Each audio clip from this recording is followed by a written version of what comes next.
Autonomous military robotics, drones and unmanned vehicles reshaping battlefield support. Imagine a battlefield where robots take the lead, flying, driving, and fighting alongside soldiers, without putting any humans in harm's way. Welcome to 2025, where autonomous military robotics like drones and unmanned vehicles are revolutionizing warfare.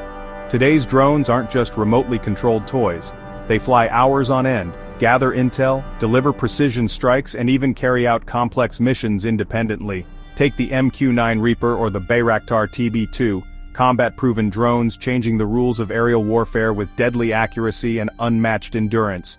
But it's not just the skies. Unmanned ground vehicles are becoming force multipliers, scouting dangerous terrain, carrying supplies, and supporting troops under fire.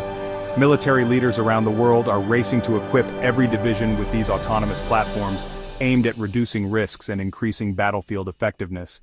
The future of war is truly autonomous. Machines making decisions in real time, adapting to changing conditions, and working in coordinated swarms to overwhelm enemies. It's technology pushing boundaries and keeping soldiers safer than ever before. So, what do you think is the next big breakthrough needed for military robots to dominate future battlefields? Share your thoughts in the comments. I will give heart to the best comments. If you love science and want India to lead the future, subscribe to @CIX24 right now.